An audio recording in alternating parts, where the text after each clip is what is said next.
Quantum computer analyzed human girl's DNA and completely froze Primordial line. All access open. Before we dive into this story, drop a quick hi in the comments and tell me where you're watching from. It really helps support the channel. The sterile laboratory hummed with the gentle whir of cooling systems as Dr. Lily Barrett hunched over her terminal, completely unaware that her genetic sequence would soon become the most coveted data in the galaxy.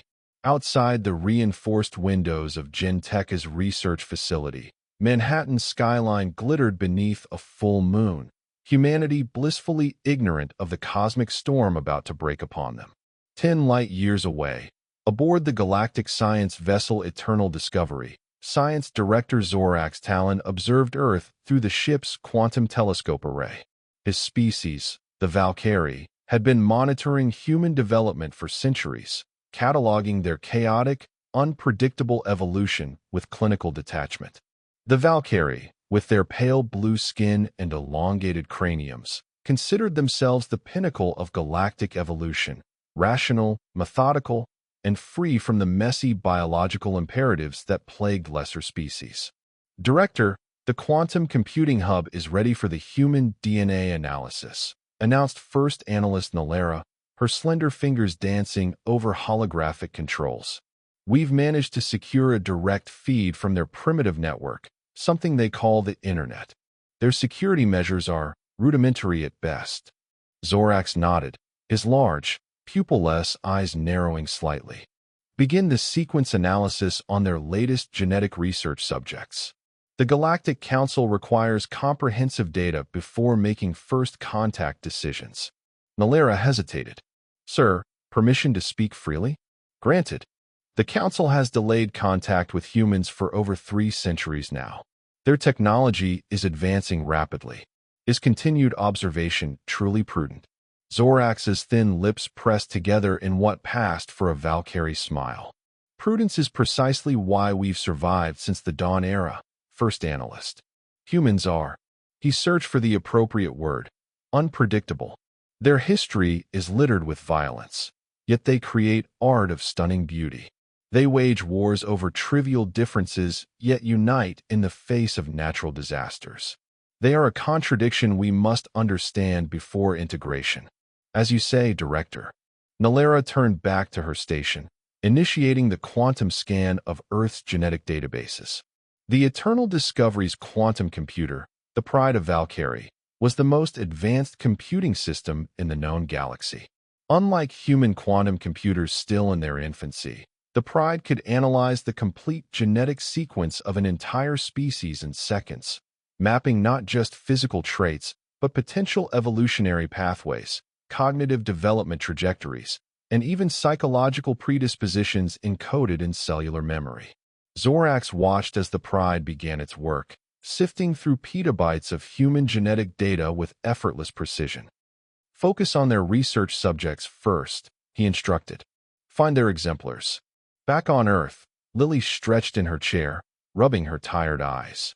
At 28, she was the youngest lead researcher in Gentek's history, heading their revolutionary project on genetic memory sequencing. Her own DNA had been the first complete sequence they'd mapped with their new quantum computer, mostly because she'd been too impatient to wait for volunteer paperwork. Dr. Barrett called her assistant, Tyler Grant, from across the lab. The QC simulation has finished compiling the results from your sequence. Lily perked up, exhaustion forgotten. Really? That was fast. Show me. Tyler's fingers flew across the keyboard. It's weird. The computer keeps flagging anomalies in your junk DNA. Sections that shouldn't be expressing proteins somehow are. Lily frowned, leaning over his shoulder to look at the screen. That's impossible. Run it again. Already did. 3 times. Same result. On the Eternal Discovery, alarms suddenly blared, bathing the pristine white command deck in pulsing red light. Director. Nalera's voice was tight with concern. The Pride is experiencing unprecedented activity spikes. It's dedicating 95% of its processing power to a single human genetic sequence. Zorax moved swiftly to her station. Override. Redirect processing. I can't, sir. Nalera's fingers flew frantically over the controls. The Pride is locked into some kind of autonomous analysis protocol I've never seen before. It's displaying a message. Primordial line, all access opened. Zorax's normally impassive face showed the first flicker of genuine alarm. The primordial line? That's impossible. The architects were myths. Sir, another analyst called, voice trembling. The Pride has just transmitted data directly to the Galactic Council. It's requesting an emergency session. For the first time in his 300-year career, Science Director Zorax Talon felt fear trickle down his spine like ice water. In the Galactic Council chambers on Centera Prime, ancient beings representing the 17 most advanced species in the known universe sat in stunned silence as the emergency transmission from the Pride of Valkyrie played on the enormous holographic display dominating the chamber. Supreme Counselor Thax, a Minotaur whose crystalline body reflected the chamber's soft lighting in rainbow patterns, spoke first. Verify this data immediately. It has been verified, replied Counselor Alana of the Caridian Federation, her feathered crest rising in agitation. 7 times. By our best quantum systems. Then we face an unprecedented situation. Thax's voice resonated through the crystal lattice of his form. A human carries the primordial line. Counselor Vex of the Draxid Imperium, a massive reptilian being whose armor clinked as he shifted position, growled low. The human must be contained. Immediately. Contained? Hissed Alana. You mean captured? Studied? Dissected? That would violate our most sacred laws concerning sentient beings.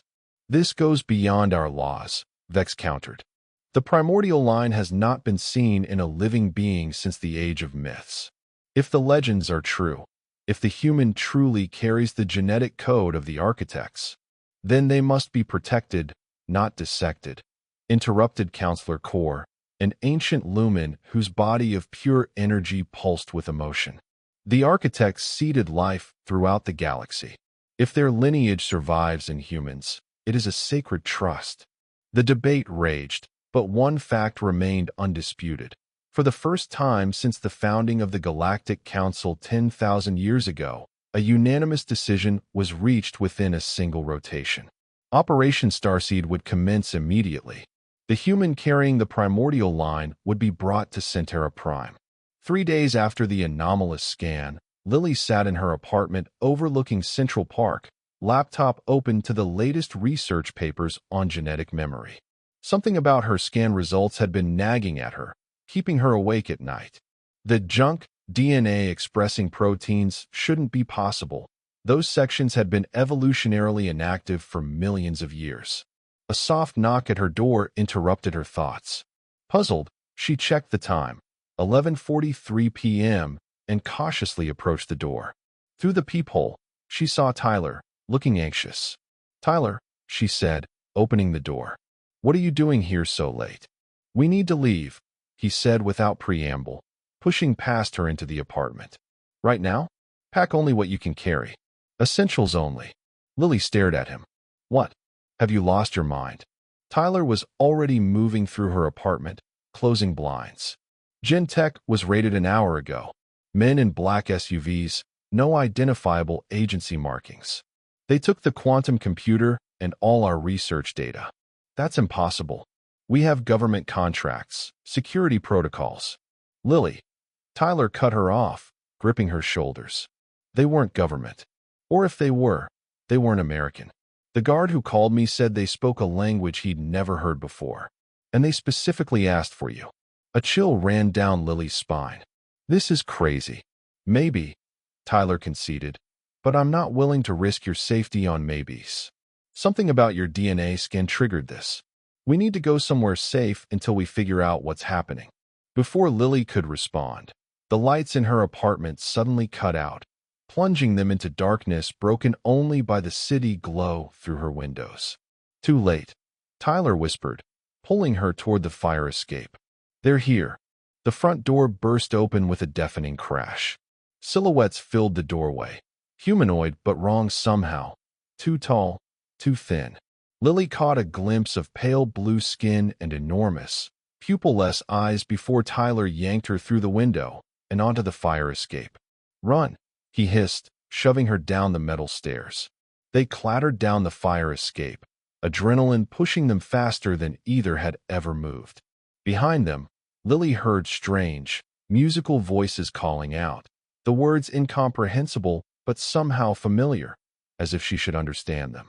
At street level, Tyler grabbed her hand and pulled her into the dark maze of city streets. "I have a friend with a cabin upstate, off the grid. We can hide there while we figure this out." "Figure what out?" Lily demanded, gasping for breath as they ran. "Tyler, who were those people?" Tyler's face was grim in the passing streetlights. "I don't think they were people, Lily." In the shadows between buildings, a figure observed their escape. Agent Marcus Dean of the Special Investigations Division, a classified branch of the CIA dedicated to extraterrestrial activity monitoring, spoke quietly into his secure comm unit. "Targets on the move. Barrett's companion appears to be helping her escape, requesting permission to intercept." The response came immediately. "Negative. Follow but do not engage. We need to see who else enters the game." Dean watched as the pair flagged down a taxi and disappeared into Manhattan's late-night traffic. "Roger that." Maintaining surveillance. What none of them realized was that they were all being watched by orbital sensors, quantum entanglement monitors, and technologies beyond human comprehension. The hunt for the Primordial line had begun. Tyler's friend's cabin turned out to be a well-maintained A-frame nestled in the Catskill Mountains, 3 hours north of New York City. Surrounded by dense forest and accessible only by a nearly invisible dirt road, it was the perfect hideout.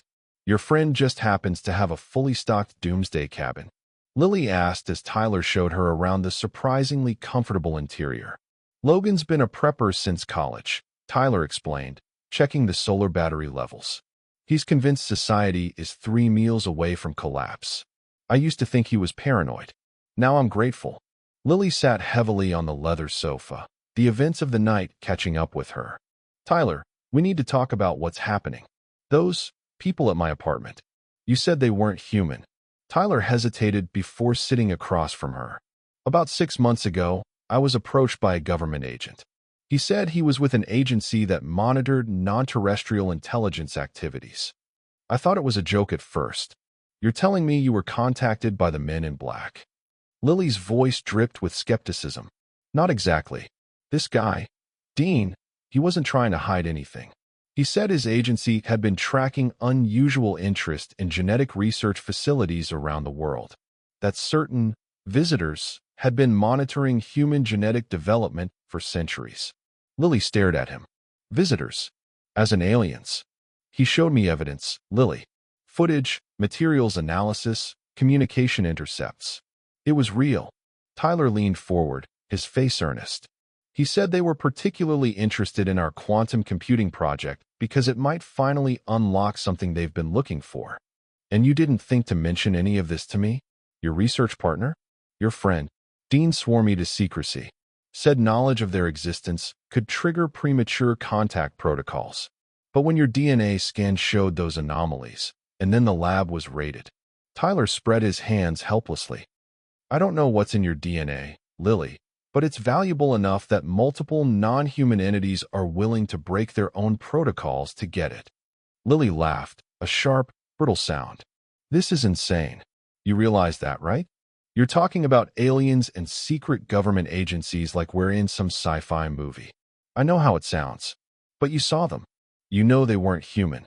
Before Lily could respond, a piercing tone emanated from Tyler's backpack. He quickly retrieved a small black device Lily had never seen before. "What is that?" "Quantum fluctuation detector." Dean gave it to me. Tyler's face paled as he read the display. "We need to move. Now." "They found us." "How?" "We've been here less than an hour." "I don't know. But this says there's a massive quantum signature approaching. Multiple signatures." As if on cue, a low humming filled the air, building in intensity until the windows began to vibrate. Through the cabin's skylight, a blinding light suddenly illuminated the clearing outside, bright as midday despite the 3 a.m. darkness. "Back door," Tyler whispered, grabbing their bags. Stay low. They slipped out the rear of the cabin into the forest just as the front door disintegrated into dust. Through the trees, Lily glimpsed tall, willowy figures entering the cabin, their movements unnaturally fluid. "Valkyrie," Tyler whispered. "The ones from your apartment. How do you know what they're called?" Dean's briefing. "They're scientists, observers. Technically non-hostile, but they'll definitely take you for study if they catch you." They crept through the underbrush, trying to put distance between themselves and the cabin. The forest was unnaturally silent. No insects chirping, no nocturnal animals rustling. Just the distant hum of whatever craft the Valkyrie had arrived in. Suddenly, the ground beneath them illuminated with a grid of blue light, as if the entire forest floor had become a scanning field. Lily and Tyler froze as a mechanical voice spoke from all around them in perfect English. Human designated Lily Barrett. "Your genetic sequence contains critical data. You will not be harmed. Please remain stationary for collection." Tyler grabbed Lily's hand and pulled her into a run, zigzagging through the trees as the blue grid followed them, tracking their every move. "Collection?" Lily gasped as they ran. "Like a specimen?" "Pretty much," Tyler confirmed grimly. "Keep moving." They burst through the tree-line onto a narrow mountain road, momentarily free of the scanning grid. Tyler pulled Lily toward a covered shape at the roadside, yanking off a tarp to reveal a motorcycle. "Logan keeps this for emergencies," he explained, handing her a helmet. "Put this on." As they roared down the mountain road, Lily clung to Tyler's back, mind racing. The scientific part of her brain, the part that had earned her a PhD at 24 and revolutionized genetic sequencing by 26, was finally engaging with the situation, analyzing the evidence. Non-human entities with advanced technology were pursuing her because of something in her DNA. Something that had triggered an emergency response from their quantum computer.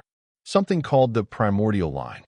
"They said my genetic sequence contains critical data," she shouted over the wind. "What does that mean?" "I don't know," Tyler called back. "But we're going to find out."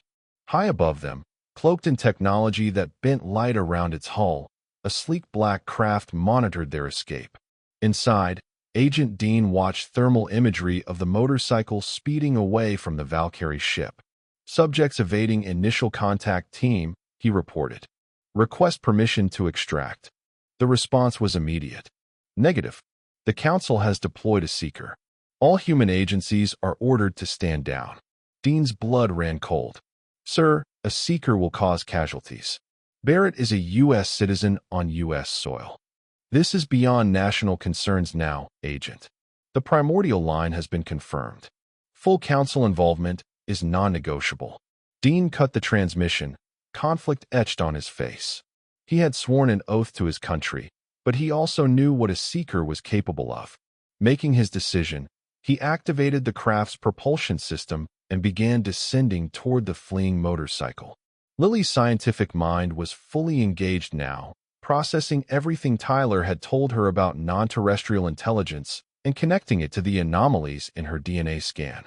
The sections of junk DNA that were somehow active contained protein sequences unlike anything in the human genome database.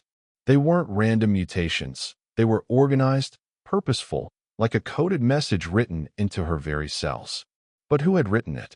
And why was it suddenly readable now, after remaining dormant for who knew how long? The motorcycle rounded a sharp bend, and Tyler suddenly slammed on the brakes, skidding to a halt.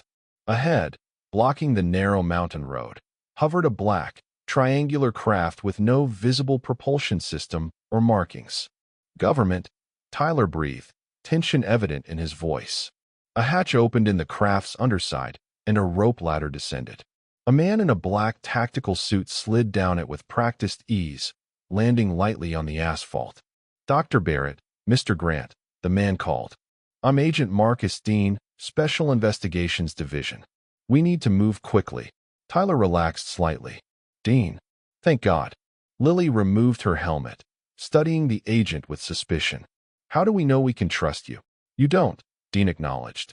"But I'm your only chance of staying out of Valkyrie hands right now. And believe me, you don't want to be a research subject on their ship." "Where will you take us?" she demanded. Somewhere the Valkyrie can't follow. Their technology has limitations we've exploited to create safe zones. Dean glanced at his watch.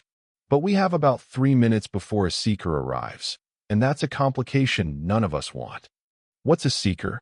Lily asked. Dean's face was grim. Living weapon, designed to retrieve high-value targets at any cost. The decision made itself when a high-pitched whine cut through the night air, rapidly increasing in volume.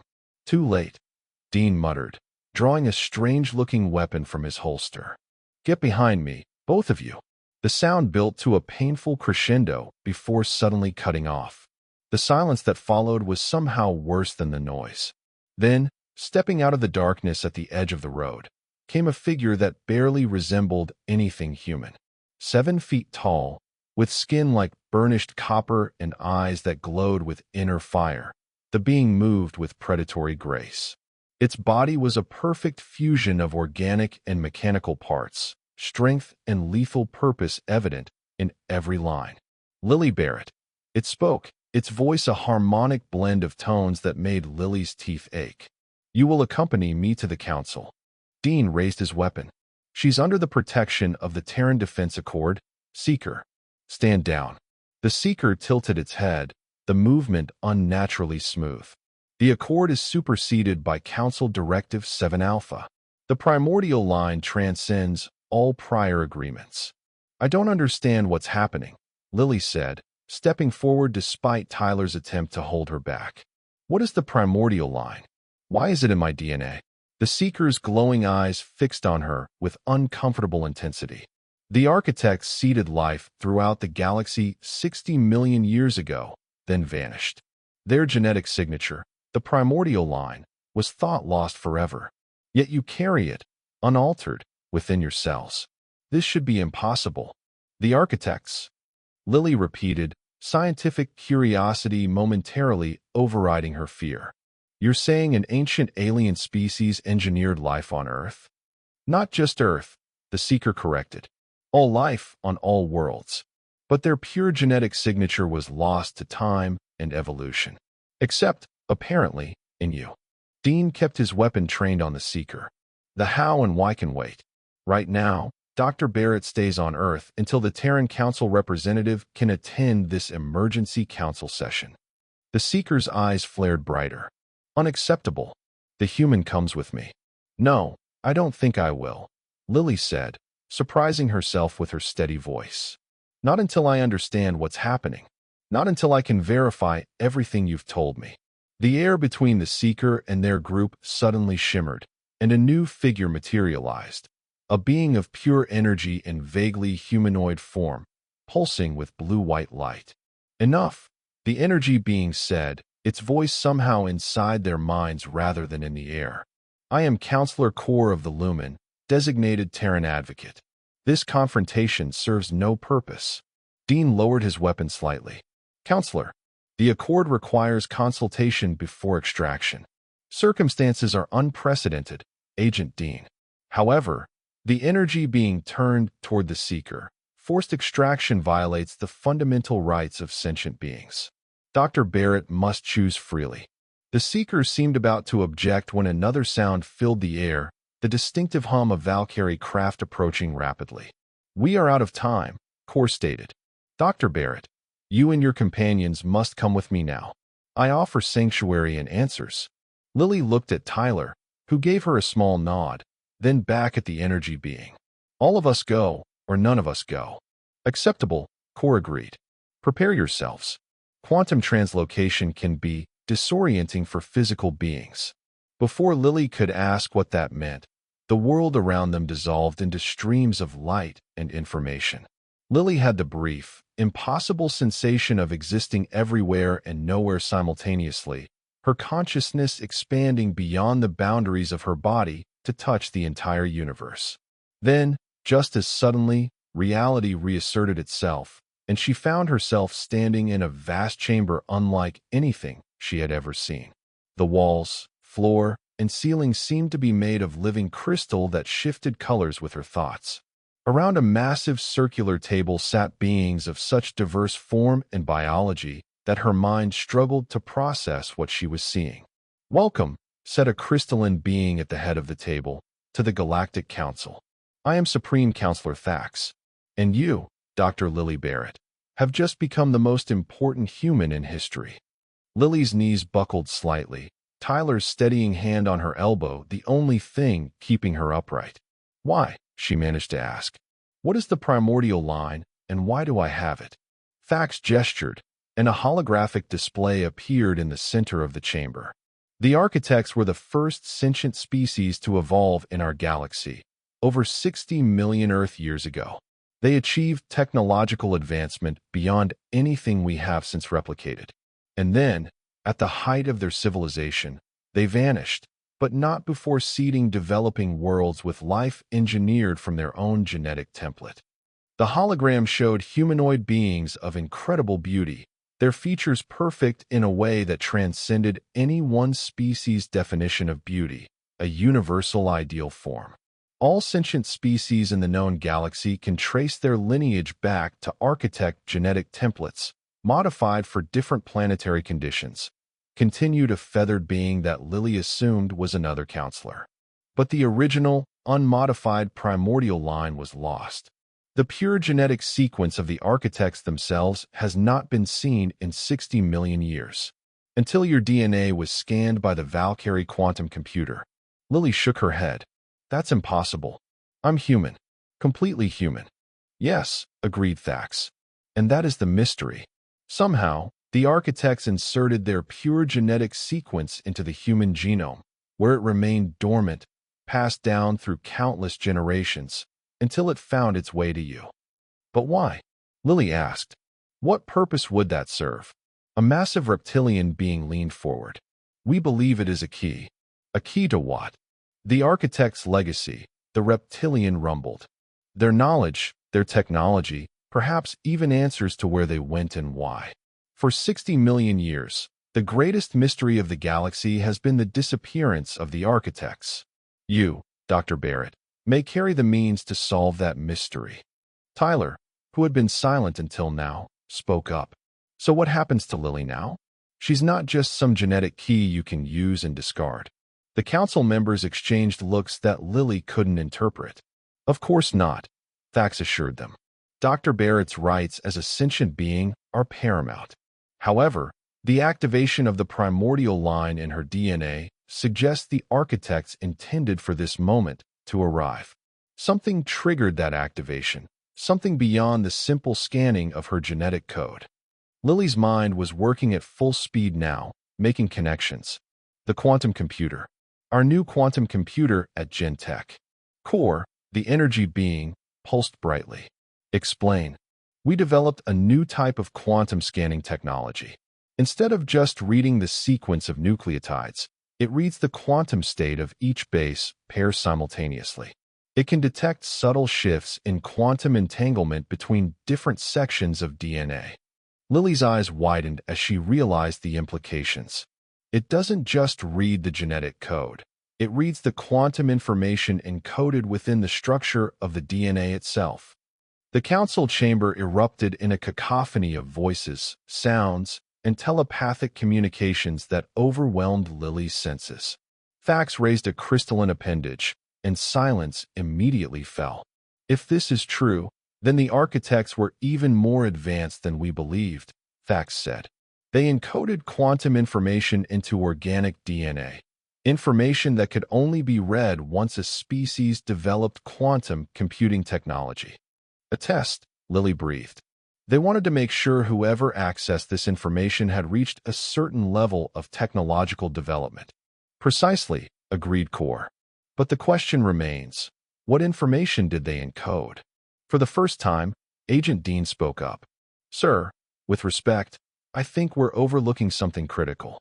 Dr. Barrett isn't just carrying this information, she's expressing it. Those proteins her junk DNA is suddenly producing? They're doing something inside her body right now." All eyes turned to Lily, who suddenly felt very much like a specimen under a microscope. "He's right," she admitted. "I've been feeling different since the scan. More alert. My thought processes seem accelerated. And I've been having strange dreams, images I can't possibly have seen before." stars viewed from unfamiliar skies, cities of crystal and light. The reptilian counselor growled something in a language Lily couldn't understand, but the tension in the chamber was palpable. Dr. Barrett, Thax said carefully, would you consent to a non-invasive scan? We need to understand what changes are occurring. Lily hesitated, then nodded. As long as Tyler and Agent Dean can stay with me. Of course. A section of the crystal floor beneath Lily began to glow with soft blue light. She felt a gentle tingling sensation throughout her body, not unpleasant, but definitely alien. Remarkable, murmured a counselor Lily hadn't noticed before, a being that seemed to be composed of interlocking geometric shapes constantly shifting and reforming. The proteins are creating new neural pathways. Quantum-entangled neural pathways. In human terms? Dean asked. Dr. Barrett's brain is being rewired to process quantum information directly, the geometric being explained. She is becoming a living quantum computer. Lily felt a surge of panic. Am I still me? Yes, the being assured her. Your consciousness, your memories, your identity, all remain intact. But your capacity for information processing is expanding exponentially. The architects weren't just leaving us information, Lily realized, the knowledge somehow bubbling up from deep within her changing mind. They were creating a receiver. Tyler moved closer to her. A receiver for what? But Lily couldn't answer. Her vision was suddenly filled with streams of light and data, overwhelming her conscious mind. She was vaguely aware of falling, of Tyler catching her, of voices raised in alarm. Then everything went dark. When Lily regained consciousness, she was lying on a comfortable surface that conformed perfectly to her body. Tyler sat beside her, concern etched on his face. They were in a smaller chamber, still made of the living crystal, but somehow more intimate, more human-scaled. Hey, Tyler said softly. Welcome back. Lily sat up carefully, expecting dizziness that never came. In fact, she felt better than she ever had. Sharper, more aware, as if a fog she hadn't known existed had lifted from her mind. How long was I out? About 6 hours, Tyler replied. The council's been in emergency session the whole time. Apparently, what's happening to you is a really big deal. It is, Lily agreed, surprised by the certainty in her voice. Tyler, I know things now. Things I couldn't possibly know. What kind of things? The architects. Their history, their civilization, their fall. Lily's eyes filled with tears. They were so beautiful, Tyler. So advanced. They had solved all the problems we struggle with: hunger, disease, war, environmental destruction. They had spread throughout the galaxy, seeding life, nurturing it, watching over developing worlds like parents with children. What happened to them? Tyler asked quietly. Lily wiped away her tears. They discovered something beyond our universe. A higher dimension of pure information. They called it the Ascension. Most of them chose to transcend physical form and enter this higher plane of existence. But some stayed behind to watch over their creations. And those that stayed behind, where are they now? Lily met his eyes. They're waiting. For us. For all the children of their genetic legacy to reach a level of development where reunion is possible. The door to their chamber opened, and Agent Dean entered, followed by Counselor Thax. Dr. Barrett. Thax greeted her. How are you feeling? Different, she admitted. But good. I understand now. Then perhaps you can help us understand, Thax said. Our systems detect massive information transfer occurring within your neural network, but we cannot access or interpret it. Because it's not meant for you, Lily said gently. Not yet. The architect's plan unfolds in stages. Humans weren't supposed to be first, you know. We're actually one of the younger species they seeded. Dean frowned. Then why is the key in human DNA? Because we were unexpected, Lily explained, the knowledge flowing through her like a river. We evolved faster than projected. Our chaotic, unpredictable nature, the very quality that made the Valkyrie hesitant to contact us, accelerated our development beyond the architect's models. Thax's crystalline form shifted colors rapidly. This contradicts all our assumptions about evolutionary development. That's because you're all still thinking too linearly, Lily said, standing up. She felt strong, energized. The architects didn't just seed life throughout the galaxy. They created a vast, interconnected system, a galactic ecosystem where each sentient species plays a specific role. And humanity's role? Dean asked. Lily smiled. Catalyst. Our unpredictability, our ability to make intuitive leaps, our stubborn refusal to accept limitations. These qualities are precisely what the galaxy needs right now. Thax seemed skeptical. For what purpose? To prepare for contact, Lily said simply. The architects who ascended want to reconnect with their children, but such contact requires preparation. The information being unlocked in my mind is just the first step, a warning and an invitation. A warning about what? Tyler asked. Lily's expression grew somber. Not all who transcended remained benevolent. Some have been changed by their experiences in the higher dimension. They view physical life as inefficient, wasteful. They would remake all life into more perfect forms if allowed to return. Dean's hand instinctively moved toward his weapon. So we're talking about a threat. A potential threat, Lily corrected. Which is why the architects who remained loyal to their original purpose created safeguards like the Primordial line. The quantum information I now carry contains defense protocols, ways to detect and block harmful incursions from the higher dimension. Thax's form pulsed with what Lily somehow knew was excitement. You're saying you now possess technology that can protect the galaxy from interdimensional threats? Not just me. Lily placed her hand on the crystal wall, which responded by glowing brightly beneath her touch. The information is spreading through me to all systems connected to the galactic quantum network, including this council chamber. As if responding to her words, the entire chamber began to pulse with new light, patterns of energy flowing through the crystalline structures in complex, beautiful formations. What's happening? Tyler asked, alarmed. The architect's defense grid is coming online, Lily explained. For millions of years, it's been dormant, waiting for the key, for the primordial line to be activated by the right combination of quantum technology and genetic expression. On the massive holographic display that appeared in the center of the room, they could now see a network of energy spreading throughout the galaxy, connecting worlds, space stations, and even the void between stars in a protective web. The architects created this as a final gift to their children. Lily continued, the knowledge flowing through her. Protection, yes, but also connection. The quantum network doesn't just defend, it unites. It allows for instantaneous communication and cooperation between all member species. Dean looked skeptical. And humans just happen to be the ones to activate this? Not by chance, Lily said. By design. The architects saw something in our potential, our creativity, our adaptability, our determination. They encoded the key in our lineage because they knew we would approach problems differently than the other seeded species. The door opened again, and the full council filed in, their diverse forms filling the chamber with color and movement. It is as Dr. Barrett claims, announced the geometric being. The ancient defense grid is activating throughout known space. We are receiving reports from every member world of unexplained energy surges in all quantum-capable systems.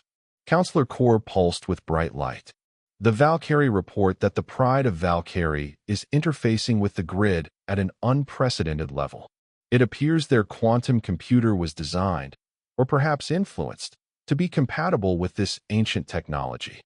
The reptilian counselor, who Lily now knew was named Vex of the Draxid, stepped forward.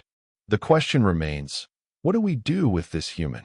She carries knowledge that could destabilize the entire galactic order. Nothing needs to be done with me, Lily said firmly. I am not a threat or a tool to be used. I am a messenger, nothing more. The knowledge will distribute itself across the quantum network as needed. No single entity, not even me, will have control over it. And what happens to you once this process is complete?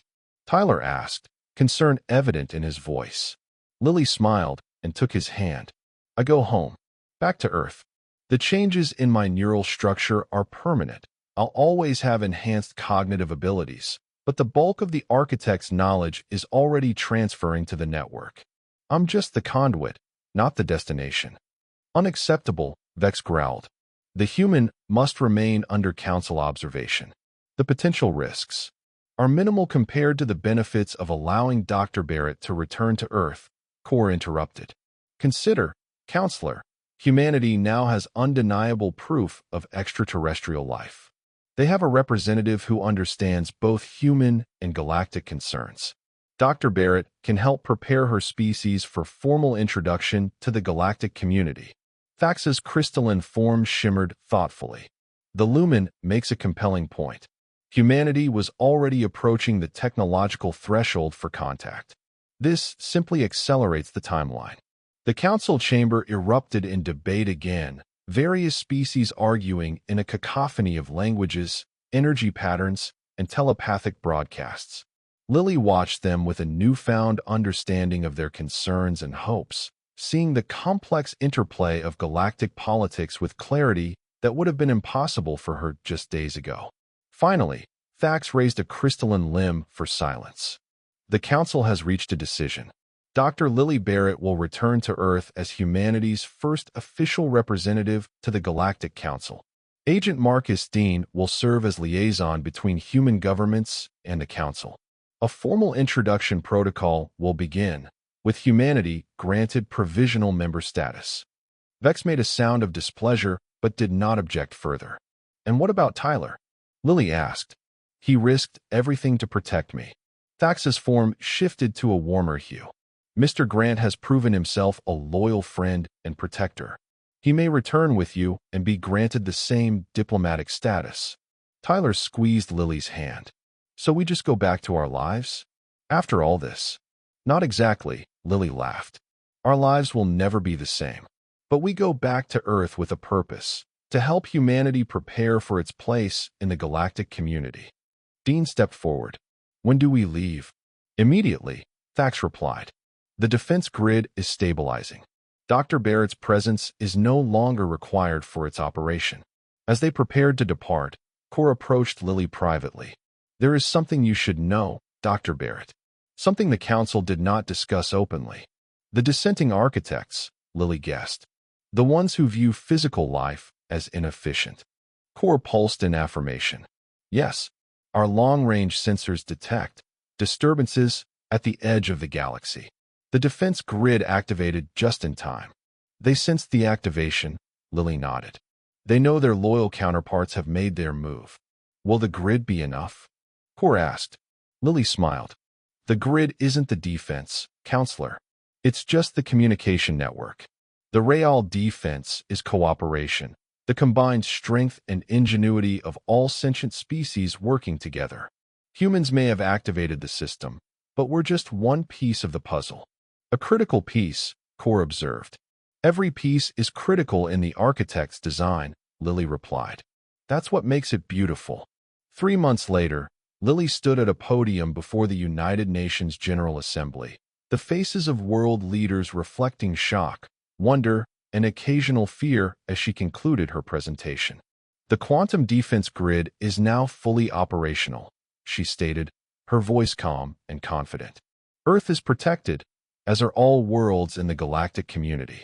But more importantly, we are now connected, part of something greater than ourselves. On the screen behind her, images from the Galactic Council chambers showed representatives of 17 advanced species, their diversity breathtaking. Humanity stands at a crossroads, Lily continued. We can embrace our role as the unexpected catalysts in this grand design, or we can retreat in fear. The architects saw something in us worth preserving, worth enhancing. They encoded their legacy in our very DNA, waiting for the moment when we would be ready to receive it. Tyler, seated in the front row beside Agent Dean, now Ambassador Dean, gave her an encouraging smile. The truth is, we were never alone in the universe. We were always part of a vast family of sentient beings. Now, that family is reaching out to us, asking us to join them. Lily spread her hands. All we need to do is accept the invitation. The chamber erupted in applause, humanity's leaders rising to their feet in a show of unity rarely seen in that historic chamber. Later, as Lily and Tyler walked through Central Park, enjoying a rare moment of normalcy amid their now extraordinary lives, Tyler asked the question that had been on his mind for months. Of all the humans on Earth, why was the primordial line activated in you specifically? Was it random? Lily looked up at the evening sky, where the first stars were becoming visible. Somewhere up there, the architect's defense grid hummed with energy, protecting all sentient life from interdimensional threats. Not random, she said softly. The architects encoded the primordial line to activate in someone who would use the knowledge responsibly. Someone who would see all sentient life as valuable. Someone who would understand that the true power of the galaxy lies not in dominance, but in cooperation. Tyler chuckled. So it activated in a genetic researcher with a strong moral compass and a talent for bringing people together? Seems almost too perfect. Lily smiled. The architects were playing a very long game, Tyler. They engineered redundancies into the system. If not me, then someone else. If not now, then later.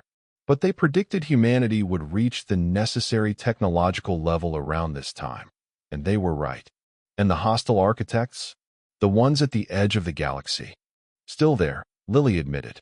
Still a threat. But now we're prepared. All of us, together. 17 species, soon to be 18 with humanity's inclusion, united by a common purpose. Tyler took her hand as they walked. You know what amazes me most about all this? Not the alien species or the ancient technology or even the interdimensional beings. It's that in the end, the most advanced civilization in the history of the galaxy put their faith in the most chaotic, unpredictable species they created. Lily laughed. Humanity's greatest strength has always been our ability to surprise, even ourselves. The architects understood that sometimes the best solution to a problem isn't the most logical one. It's the most creative one. As they walked beneath the trees, their figures silhouetted against the Manhattan skyline, neither of them noticed the subtle shimmer in the air above the park. A ripple in reality as ancient, benevolent eyes watched their progress with satisfaction from a higher dimension. The architect's plan was unfolding exactly as designed. Humanity, the unexpected variable, the chaotic element, had found their place in the cosmic equation. And somewhere in the vast reaches of the galaxy, other sleeper codes in other species began to stir, ready for the next phase of awakening. And that was the end of the story. If you listened all the way to here, don't forget to leave feedback about what you thought of the story in the comments, whether positive or negative. Your feedback helps us improve. Also, leave your like and subscribe to the channel for more stories like this one. And I'll leave here on the screen another video that I'm sure you'll like. Big hug, and see you in the next story.